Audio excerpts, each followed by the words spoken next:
आप सभी का स्वागत है होम एंड मच मोर में। आज इस वीडियो में मैं आपके साथ शेयर करने वाली हूँ कुछ होम हैक्स या टिप्स जो मैं फॉलो करती हूँ। आई होप आपके लिए भी ये उतनी ही यूजफुल रहेंगी। चलिए वीडियो शुरू करते हैं। हम सभी घरों में शू रैक्स यूज़ करते हैं और शू रैक्स में जितनी ज़्यादा चप्पलें आ सके उतनी ज़्यादा बेटर, क्योंकि आजकल शू रैक्स कॉम्पैक्ट होते हैं। तो ऐसे में आप इस तरह का शू ऑर्गेनाइज़र यूज़ कर सकते हैं। वैसे तो ये काफ़ी कॉमन है, लेकिन मैं आपको बता दूं, इसे आप इस तरह से कोलैप्स कर सकते हैं, यानी छोटा कर सकते हैं, और इसे आप ओपन भी कर सकते हैं। अगर ज़्यादा हाई हील्स है या फिर बड़े शूज़ है तो इतना ओपन आप इसे कर सकते हैं। ज़रूरत के हिसाब से इसका साइज़ एडजस्ट करना बहुत ही आसान है। इसमें शूज रखने के लिए एक शू अपना आप नीचे की तरफ रखें और दूसरा ऊपर रखें। ऐसा करने से एक जूते की जगह पर दो जूते आ जाएंगे। अगर जूते बड़े हैं या फिर हाई हील्स है तो वो भी आसानी से इसमें आ जाएंगे। शू रैक में जो सेक्शंस होते हैं उसकी स्टैंडर्ड हाइट होती है, तो आप अपने जो जूते हैं वहां पर डबल क्वांटिटी में रख सकते हैं इन शू ऑर्गेनाइजर्स को यूज करके।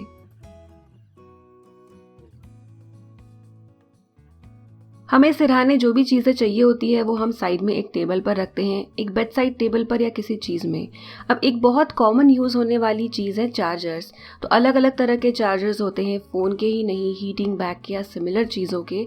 तो आप अपने बेड साइड टेबल की ड्रॉअर में या फिर टेबल के ऊपर ही इन सारी चीज़ों को एक बास्केट में ऑर्गेनाइज करके रख सकते हैं। जैसे इस बास्केट में मैंने रखे हुए हैं कुछ इंपॉर्टेंट चार्जर्स और केबल।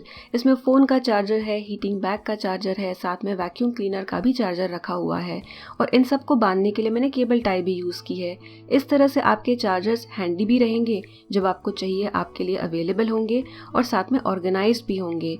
इस तरह से रखेंगे तो जो केबल्स हैं वो भी आपस में अटकेंगी नहीं।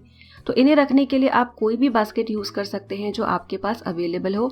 मैंने ये इस तरह की बास्केट यूज़ की है, इसे मैंने डीमार्ट से खरीदा था।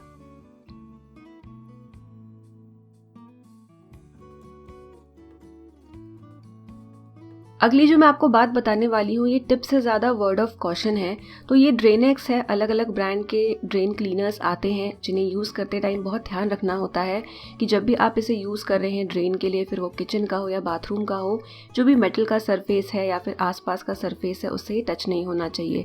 इनफैक्ट यूज़ करते समय ग्लव्स भी पहनने चाहिए।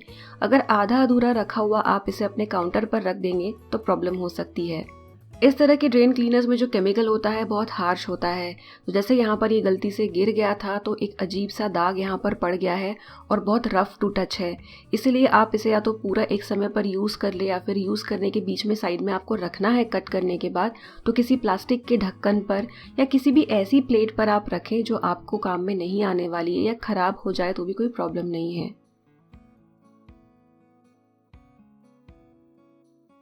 घर में अगर कर्टन्स का सेट एक से ज़्यादा हो तो जो सेट यूज़ नहीं हो रहा है वो बहुत ज़्यादा जगह लेता है। हमारे जो कर्टन्स हैं काफ़ी बड़े हैं क्योंकि वो पूरी वॉल को कवर करते हैं, सीलिंग से लेकर बॉटम तक। तो अब इन कर्टन्स को फोल्ड करने के बाद भी काफ़ी ये बड़े हैं। तो इन्हें मैं पैक करने के लिए यूज़ कर रही हूँ वैक्यूम बैग। तो ये काफ़ी बड़े साइज़ की वैक्यूम बैग है, बहुत पहले मैंने खरीदी थी। इतनी बड़ी अगर आपको मैं लिंक मिल जाती है तो दे दूँगी वीडियो के डिस्क्रिप्शन बॉक्स में, या फिर आप अपने कर्टन्स को इंडिविजुअली जो नॉर्मल साइज़ की वैक्यूम बैग्स आती है उनमें पैक कर सकते हैं। तो वैक्यूम बैग जो होती है यूज़ करने में बहुत ईजी होती है। इसके एक साइड में आपको इसे इस तरह से ओपन करना पड़ता है। सील्ड बैग ये होती है जिसमें हम हमारे जो भी सामान है, कपड़े हैं, उसे हम डालते हैं और फिर वापस से बंद करके वैक्यूम पैक करते हैं।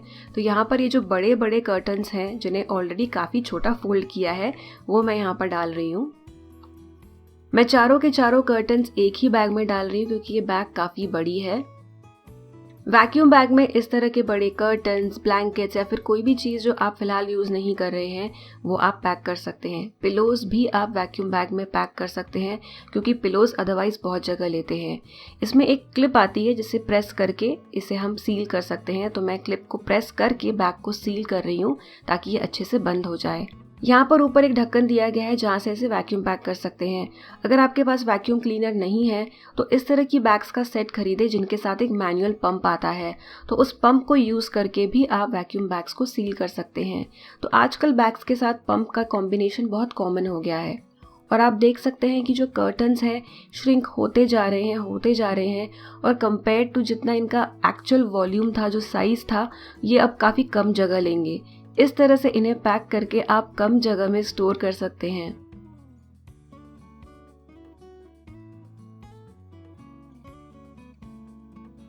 नेक्स्ट टिप है बड़े पत्तों वाले प्लांट रिलेटेड। अब यहाँ पर मेरे पास एक आर्टिफिशियल प्लांट है। हर बार ज़रूरी नहीं है कि हम प्लांट को धोए ही, हल्की फुल्की धूल अगर इस पर बैठ जाती है तो इसे साफ किया जा सकता है। ये एक आर्टिफिशियल प्लांट है और इसके पत्ते पर धूल बैठ गई है, तो विजिबली आपको इतनी नज़र नहीं आ रही होगी, लेकिन काफ़ी इस पर धूल है। इस तरह के पत्तों को आराम से किसी भी डस्टिंग क्लॉथ से या फिर डस्टिंग ग्लव से साफ किया जा सकता है। वंस इन अ वाइल इसे प्रेशर वॉशर से या फिर जो गार्डन स्प्रे बॉटल होती है उससे भी क्लीन कर सकते हैं, लेकिन इस तरह से सफाई करने से भी काफ़ी आसानी से साफ हो जाते हैं। तो अगर आपके पास कोई बड़े पत्तों वाला रियल प्लांट भी है तो उसे भी आप एकदम आराम से जेंटली ऐसे पोंछ सकते हैं।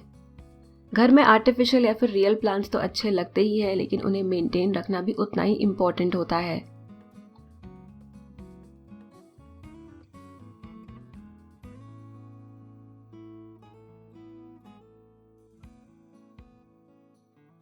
ये टिप है सोफा कवर रिलेटेड। हम ऐसे सोफा कवर्स देख रहे थे जिन्हें रखने के बाद, जिन्हें सेट करने के बाद वो बार बार फिसल कर ना गिरे, और फाइनली हमें अच्छा सेट मिल गया। तो हमने जो बैक रेस्ट वाला है वो नहीं यूज़ किया है, पर वो भी इस सेट में इंक्लूडेड है। इस कवर की खास बात मुझे ये लगी कि ये आसानी से फिसलता नहीं है, आसानी से जगह से हिलता नहीं है। इसका जो नीचे वाला हिस्सा है ये एंटी स्किड है। तो ये कितना अच्छा एंटी स्किड है मैं आपको दिखाती हूँ। अगर इस पर हम फ़ोन रख देंगे एकदम एज पर भी, तब भी ये नहीं गिरेगा, और इतना एंटी स्किड होने की वजह से ये काफ़ी अच्छे से सोफे पर अपनी पकड़ बनाए रखता है। रेगुलर उठने बैठने या फिर यूज़ में ये आसानी से जगह से नहीं खिसकेगा।